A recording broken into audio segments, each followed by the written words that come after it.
नमस्कार सभी को, कैसे आप सभी लोग। तो आज हम जानेंगे सीटेट के वो 5 सवाल जो बार-बार परीक्षा में आ रहे हैं। 2022, 2023 में भी मैंने देखा, 2024 में भी कुछ प्रश्न हैं जो बार-बार रिपीट हुए हैं। तो कुछ ऐसे टॉपिक होते हैं जो हमें पढ़ना ही चाहिए क्योंकि इनका रिपीटिशन का जो लेवल है वो बहुत ज़्यादा है। तो कौन से हैं, एक बार हम उसके बारे में चर्चा कर लेते हैं। तो सबसे पहला जो हमारा यहाँ से टॉपिक आता है, वो कौन-सा आता है? मास्टरी ओरिएंटेड और परफॉर्मेंस ओरिएंटेड गोल। इन दोनों में क्या डिफरेंस है? तो ये ध्यान रखिएगा, इस प्रश्न को लगाने से पहले जिस भी प्रकार से प्रश्न आ जाए यहाँ से आपको पता होना चाहिए कि मास्टरी ओरिएंटेड लर्निंग क्या होता है। इसे हम हिंदी में बहुत सारे नाम से जानते हैं। महारत उन्मुखी एक एक लक्ष्य है। फिर इसको हम अक्षयाभिमुखी के नाम से भी जानते हैं।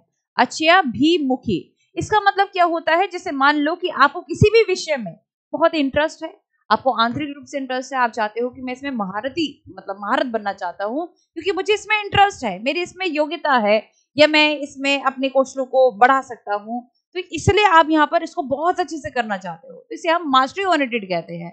इसको हम आनंदपूर्ण करते हैं, या यूं कह लो हमारा जो फोकस होता है वो हमारी योग्यता के ऊपर होता है। ऐसा नहीं होता कि हमें दूसरों से तुलना करनी है, ऐसा नहीं होता कोई लालच की वजह से हम काम कर रहे हैं।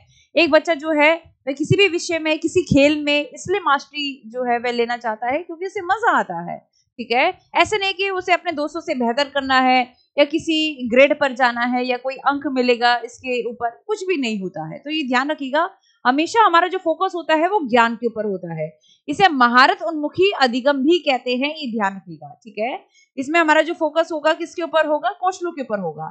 तो एक प्रश्न ऐसे आता है बच्चा कि निम्नलिखित में से कौन प्रदर्शन लक्ष्य की तुलना में महारत उन्मुखी लक्ष्य का सबसे अच्छा वर्णन करता है? तो महारत उन्मुखी लक्ष्य व्यक्तिगत सुधार पर ध्यान केंद्रित करते हैं, जबकि प्रदर्शन लक्ष्य दूसरों से बेहतर प्रदर्शन करने पर जोर देते हैं। तो ध्यान रखिएगा, जब भी हम परफॉर्मेंस ओरिएंटेड की बात करते हैं या फिर प्रदर्शन उन्मुखी की बात करते हैं, प्रदर्शन का मतलब क्या होता है? हमेशा से हमारा फोकस क्या होता है? निष्पादन पर होता है, यानी कि दूसरों से अच्छा हमें बेहतर करना है, या यूं कह लो कंपटीशन है, वो चाहे वो बहनों के अंदर हो, चाहे वो भाइयों के अंदर हो, चाहे वो एक दोस्त का दूसरे दोस्त से हो। ठीक है, कंपटीशन यानी कि अपनी तुलना हम करते हैं किसी ना किसी से, या फिर अच्छे अंक प्राप्त करने के लिए हम यहाँ पर काम करते हैं, या फिर यूं कह लो कि हमें लालच होता है कि कोई प्राइज वगैरह मिलेगा, फर्स्ट रैंक पर आना है, इसलिए हम कोई कार्य कर रहे हैं यदि, उसको हम परफॉर्मेंस ओरिएंटेड लर्निंग कहते हैं, या परफॉर्मेंस ओरिएंटेड गोल या निष्पादन उन्मुखी लक्ष्य कहते हैं। ठीक है, इन दोनों में आपको अंतर पता होना चाहिए।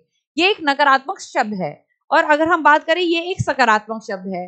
तो जब भी ये आएगा तो ये हमेशा योग्यता पर ही फोकस करता है, ये हमेशा आंतरिक वृद्धि पर फोकस करता है, ये ध्यान रखिएगा।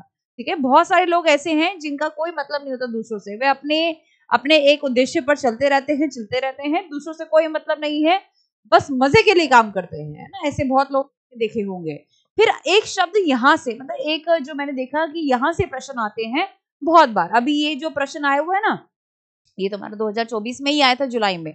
तो ये आपको पता होना चाहिए कि इंक्रीमेंटल का मतलब क्या होता है और entity view of ability, Hindi में इसे क्या कहते हैं? देखिए भाई, इसे हम आंतरिक प्रेरणा भी कहते हैं और वृद्धिशील सोच भी कहते हैं। यानी कि जब भी ये बात आएगी, इसका मतलब क्या है? कोई भी मनुष्य अपने ग्रोथ माइंडसेट के अनुसार कार्य कर रहा है। मतलब जैसे मान लो कि इंक्रीमेंटल का मतलब क्या है? धीरे धीरे वृद्धि करना। अब में से बहुत सारे बच्चे ऐसे हैं जिनको मान लो कोई सब्जेक्ट नहीं आता, लेकिन वो क्या करते हैं? धीरे धीरे अपने ऊपर काम करते हैं, डेली बेसिस पर वो पढ़ते हैं, फिर जाके अपने आप ही निखार आने लगता है और आपके अंक अच्छे होने लगते हैं। तो आपकी क्या हो रही है? वृद्धि हो रही है। ठीक है, तो ये ध्यान रखिएगा, जब भी हम इंक्रीमेंटल की बात करेंगे सकारात्मक शब्द है, और यहाँ पर आंतरिक प्रेरणा कहीं ना कहीं मौजूद है। भाई हम अपनी मर्जी से कार्य कर रहे हैं, इसलिए हमें मजा आता है, इसलिए हम पढ़ रहे हैं, इसलिए हमारी वृद्धि होगी। किसी भी इंसान की वृद्धि ऐसे नहीं होती है, अच्छे दिन नहीं आते हैं, अच्छे दिन लाने पड़ते हैं। तो ये ध्यान रखिएगा, अगर आप कार्य करते करते जो है कार्य मतलब आपकी वृद्धि हो रही है, इसे हम वृद्धिशील माइंडसेट कहेंगे। आप हमेशा ये सोचते हैं कि हाँ, मैं अभी मुझे ये सब्जेक्ट नहीं आता है, अभी मुझे ये चैप्टर नहीं आता है, टॉपिक नहीं आता, लेकिन आ जाएगा। अगर आप इस तरीके से आगे बढ़ रहे हैं तो इसको हम कहते हैं इंक्रीमेंटल, या फिर आंतरिक प्रेरणा या वृद्धिशील माइंडसेट कहते हैं। ठीक है, क्लियर है बात? तो ये एक सकारात्मक शब्द है। फिर आती है इसके बाद एक और शब्द आता है, इसे हम कहते हैं एंटिटी। एंटिटी का मतलब होता है स्थिर। एंटिटी का मतलब होता है स्थिर दृष्टिकोण। जैसे मान लो कि आप ये सोचिए, अगर आप में से बहुत सारे बच्चे ऐसे हैं जो सीटेट पहली बार नहीं पास हुआ होगा, दूसरी बार नहीं हुआ होगा, जो भी है ऐसा, तो इसका मतलब उन्होंने दिमाग में बिठा लिया कि मैं अब पेपर ही नहीं दूंगी। यानी कि जहां पर आपकी रोक लग जाती है कि आप रुक गए, मैं नहीं कर सकती हूँ, इसके अलावा अब मैं मेरे बस की नहीं है क्योंकि मुझसे होगा ही नहीं, तो ये क्या है, ये आप स्थिर हो गए, जाते जाते आप रुक गए। ठीक है, कहीं आप जा रहे थे सीढ़ियों पर और वहीं पर आप रुक गए, तो ये क्या है, एंटिटी है, स्थिर। जैसे आसपास की चीजें स्थिर नहीं होती है, पेन पेंसिल स्थिर है, अगर मैं रख दूं कहीं पर, ठीक है, अपने आप तो नहीं चलेंगे ना, तो ये ध्यान रखिएगा, स्थिर ये माइंडसेट होना। ठीक है, इसे हम एंटिटी कहते हैं। और जब भी बात आती है कि एंटिटी को हम किससे रिलेट करते हैं, इसे भारे प्रेरणा से रिलेट करते हैं, यानी कि नंबर अच्छे आएंगे तो मैं पढ़ूंगी, नहीं तो नहीं पढ़ूंगी। तो हमेशा यहाँ पर इंसान जो है ना प्राइस के लिए काम करेगा, लालच के लिए काम करेगा। अब यहाँ से प्रश्न आते हैं, कैसे आते हैं इसको देखिएगा भी, कि महारत हासिल करने के लक्ष्य निर्धारित करने से छात्र की अभिप्रेरणा और योग्यता के बारे में विचार कैसे प्रभावित होते हैं, ये प्रश्न आया हुआ है। तो आप क्या कहोगे, यहाँ पर एक शब्द देख रहे हो, महारत। महारत का मतलब क्या होता है, मास्टरी पर जब भी हमारा फोकस होगा ना, तो हमारा जो फोकस होगा वृद्धिशील दृष्टिकोण के ऊपर होगा। तो ये ध्यान रखिएगा कि यह अक्सर योग्यता के स्थिर दृष्टिकोण में बढ़ी हुई आंतरिक अभिप्रेरणा विश्वास को दर्शाता है, नहीं, यह अक्सर योग्यता के वृद्धिशील दृष्टिकोण में बढ़ी हुई आंतरिक अभिप्रेरणा और विश्वास को दर्शाता है। तो ध्यान रखिएगा, मास्टरी का मतलब क्या होता है, वृद्धिशील और आंतरिक अभिप्रेरणा, ये सभी के सभी एक साथ ही शब्द आते हैं, सारे सकारात्मक शब्द है, ये भी सकारात्मक शब्द है और ये भी सकारात्मक शब्द है, इस बात का ध्यान रखेंगे। फिर बात आती है किसके ऊपर, आज हो गई, अब बात आती है किसके ऊपर, यहाँ से बहुत प्रश्न आते हैं, मीनिंगफुल लर्निंग, सार्थक अधिगम इसे हम कहते हैं, ये ध्यान रखना भाई, यहाँ से प्रश्न आते हैं तो इसको दिमाग में रखो। मीनिंगफुल का मतलब क्या है, जहां मीनिंगफुल आ गया, जहां सार्थक अधिगम आ गया। जैसे मान लो आप में से बहुत सारे बच्चे ऐसे हैं जो आधा घंटा पढ़ेंगे, लेकिन ऐसे पढ़ेंगे कि हर एक चीज जो है वह समझ में आ जाए, हर एक चीज जो है आपके दिमाग में घुस जाती है ना। आधे घंटे में भी हम बहुत सारी चीजें पढ़ सकते हैं यदि व्यक्ति चाहे तो। ठीक है, तो आप समझ के आधार पर पढ़ रहे हैं, यानी कि अंडरस्टैंडिंग लेवल आपका बहुत अच्छा है। जैसे होता है ना कि समय नहीं है, अरे मेरे पास 2 घंटे तो बचे ही नहीं, गेस्ट आ गए, लेकिन आपके पास वो आधा घंटा है, आधे घंटे में आपने पूरा टॉपिक पढ़ लिया और समझ के साथ पढ़ा, तो वो उतने ही बराबर हो जाएगा जितना 2 घंटे में आप पढ़ते। तो इसका मतलब क्या है, मीनिंगफुल लर्निंग का मतलब क्या है, हम अंडरस्टैंडिंग के आधार पर पढ़ रहे हैं। तो ऐसी क्वेश्चन आता है कि सार्थक शिक्षण को बढ़ावा देने के लिए निम्नलिखित में से कौन सा एक प्रभावी रणनीति है, तो आप क्या कहोगे, यहाँ पर हम उदाहरणों के माध्यम से पढ़ते हैं, जितने उदाहरण हो। अभी गैर उदाहरण का मतलब क्या होता है, मैं हमेशा आपको कहती हूँ, एक छोटा सा बच्चा है जो लाल सेब, मतलब हम सेब के बारे में बता रहे हैं कि बेटा ये सेब कैसा होता है, सेब लाल कलर का होता है, लेकिन हमें उसको गैर उदाहरण एक समय पर देने पड़ते हैं कि सेब जो है वह हरे कलर का भी होता है वो भी सेब, इसको क्या कहते हैं, गैर उदाहरण। तो जब भी हम लर्निंग करवाते हैं बच्चे को, कुछ भी सिखाते हैं, तो साथ में हम उदाहरण तो देते साथ में हम गैर उदाहरण भी देते हैं, यानी कुछ समय बाद हम नॉन एग्जाम्पल्स भी देंगे इसको। ये बात बिल्कुल सही है। फिर छात्रों को प्रश्न पूछने के लिए प्रोत्साहित करना, जब तक बच्चा प्रश्न नहीं पूछेगा तब तक वह आगे नहीं बढ़ पाएगा, तो ये भी बात सही है। छात्रों से अवधारणा किसी और को पढ़ाना कहीं सही होगा, having student teach the concept to someone else. यदि मान लो कि अगर मैं आपसे बहुत बार कहती हूँ, यदि आपको कुछ समझ में नहीं आता ना, अपने दूसरे दोस्तों को बताने लग जाओ कि हाँ भाई इसका मतलब ये है, इसका मतलब ये है, तो अपने आप ही चीजें जो है क्लियर होती जाएंगी। तो ये भी बात सही है। बच्चों को लगातार अपने प्रदर्शन की तुलना, देखो ये शब्द आ गया यहाँ पर तुलना, तो ये तुलना शब्द कभी भी अच्छा नहीं होगा, ये 2023 में प्रश्न आया हुआ है, पहला दूसरा तीसरा जो है वह यहाँ पर करेक्ट आंसर होगा। क्लियर है बात, ये कॉन्सेप्ट समझ में आ जाना चाहिए। अब यहाँ पर एक और आता है यहाँ से प्रश्न, वो क्या है, अकोमोडेशन मॉडिफिकेशन, इसे हम समायोजन या फिर मॉडिफिकेशन को संशोधन भी कहते हैं। अकोमोडेशन का मतलब क्या होता है, अकोमोडेशन का मतलब होता है, एक छोटा सा शब्द है, जब भी कोई भी अध्यापिका छोटे रूप से परिवर्तन करती है, जैसे मान लो कि बच्चे को समझ में नहीं आ रहा, एक बच्चे को दिखाई नहीं दे रहा है, तो उसको आगे बिठा लिया, ठीक है, छोटे रूप से, छोटे पैमाने से कोई भी परिवर्तन होता है, यानी कि लर्निंग एनवायरनमेंट में, अधिगम के वातावरण में कोई भी परिवर्तन हो रहा है, अधिगम के वातावरण में कोई भी परिवर्तन हो रहा है, इसे हम अकोमोडेशन कहेंगे। छोटा मोटा चेंज है, जैसे छोटे मोटे चेंज में बहुत सारी चीजें, कोई विकलांग बच्चा है, अब उसे बाहर जाना पड़ता है, तो उसे थोड़ा सा हम पीछे बिठा देते हैं। कोई मान लो कि दृष्टिहीन बच्चा है, तो उसे भी हम पीछे बिठाते हैं, लेकिन अगर कोई ऐसा बच्चा है जो थोड़ा बहुत देख सकता है, तो आगे बिठाएंगे ताकि उसे क्लियर दिखे। फिर कोई बच्चा ऐसा है जो सुन नहीं पा रहा है चीजों को, फिर उसे हम पास बिठाते हैं। या फिर कोई एडीएचडी वाला बच्चा, मतलब छोटे मोटे परिवर्तन समझ रहे हो ना। कोई जैसे कोई किताब नहीं लेके आता है, तो मतलब बच्चे अक्सर किताब नहीं लेके आते हैं, तो हम क्या करते हैं, दीवारों पे चित्र वगैरह लगा देते हैं ताकि कोई दिक्कत ना आए उन्हें, है ना, ताकि उनकी अंडरस्टैंडिंग में चित्र दिखा के हम पढ़ा सके। तो जब भी आसपास के माहौल में परिवर्तन होगा, आसपास की चीजों में परिवर्तन होगा, उसे हम अकोमोडेशन कहते हैं या फिर समायोजन या फिर समंजन भी कहते हैं, ये ध्यान रखिएगा। इसे हम समंजन भी कहते हैं, ठीक है, छोटा परिवर्तन है, ये ध्यान रखिएगा। इसे हम अकोमोडेशन कहते हैं। लर्निंग एनवायरनमेंट से यानी कि अधिगम के वातावरण से जुड़ा हुआ है। मॉडिफिकेशन मतलब बड़े लेवल पर परिवर्तन, जैसे मान लो पूरा का पूरा ही चेंज कर दिया। 2000 एनसीए 2005 आया था जब, उसके बाद किताबों में पूरा संशोधन हुआ, पूरा कंप्लीट किताबें जो है बदली गई। तो इसका मतलब क्या है, ये मॉडिफिकेशन हुआ बेटा, यानी कि संशोधन हुआ। जब ये पाठ्यक्रम में बदलाव किया जाएगा उसे हम मॉडिफिकेशन कहते हैं या फिर संशोधन कहते हैं। एक बड़े लेवल पर परिवर्तन करते हैं, ठीक है। कौन सा अच्छा है, कौन सा बुरा है, दोनों अच्छे हैं, दोनों करने पड़ते हैं।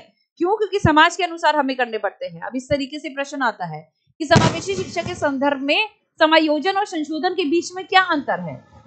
तो समायोजन में सीखने के माहौल को बदलना शामिल होता है, जबकि संशोधन में पाठ्यक्रम सामग्री को बदलना शामिल है।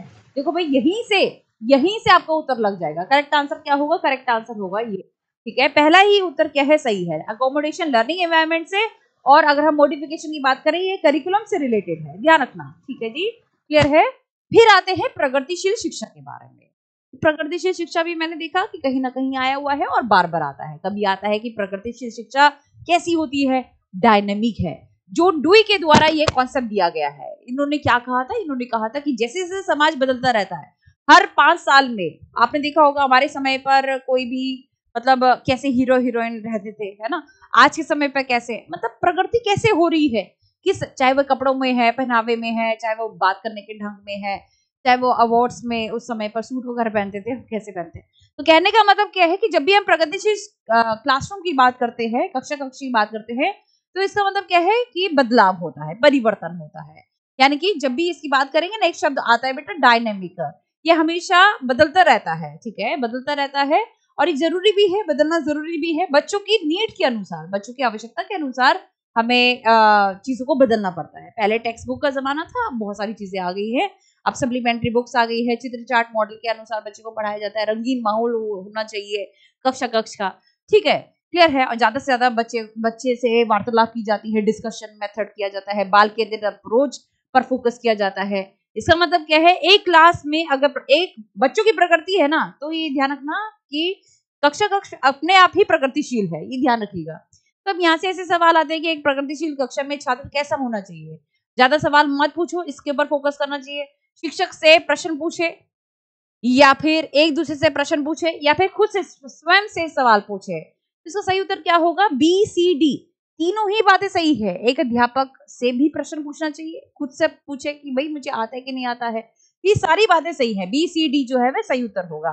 फिर चलते हैं हमारे नेक्स्ट टॉपिक के ऊपर। अब इधर आ जाओ भाई, अब यहाँ पर, ठीक है, ये 5 हमारे टॉपिक हो गए। अब ये नए सवाल है जो मैं आपको दे रही हूँ। ये तो थे अभी तक के कौन से सवाल, ये अभी तक थे हमारे यूं कह लो कि PYQs, लेकिन इससे आपको पता चलेगा कि ऐसे प्रश्न आगे आ सकते हैं, ठीक है। अभी तक आए नहीं है लेकिन आ सकते हैं, मतलब पिछले पेपर में ये वाला प्रश्न तो नहीं आया है, ये नया प्रश्न है, ठीक है। जो अभी मैंने आपको दिखाए वो सारे PYQs है। तो बुद्धि के वृद्धिशील सिद्धांत में छात्रों को डैश से अधिक मूल्य देने के लिए प्रोत्साहित किया जाता है। तो आप क्या कहोगे, इसका सही उत्तर क्या होगा? In an incremental theory of intelligence students are encourage to value dash over dash है। किस पर जो है वह सबसे ज्यादा फोकस किया जाता है? बताओ भाई, किस पर फोकस किया जाता है, अधिक किसके ऊपर जोर दिया जाता है? तो ध्यान रखिएगा, इसका उत्तर क्या होगा बता देती हूँ कि छात्र अपने गलतियों से सीखता है और यहाँ पर फेलियर को वो अवॉइड करता है, ठीक है, क्लियर है। तो ये नहीं होगा, ये ध्यान रखिएगा। ऐसे प्रश्न आ सकते हैं, तो अगर ऐसे प्रश्न आए तो ध्यान रखिएगा भाई कि हमें अच्छे से तैयारी हमारी होनी चाहिए। अब ये भी नया प्रश्न है। अब क्या लिखा है इसमें? प्रदर्शन लक्ष्य उन्मुखी वातावरण में छात्र द्वारा डैश की तुलना में डैश को प्राथमिकता देने की अधिक संभावना होती है। In a performance oriented goal oriented environment students are more likely to prioritize dash over dash, ठीक है।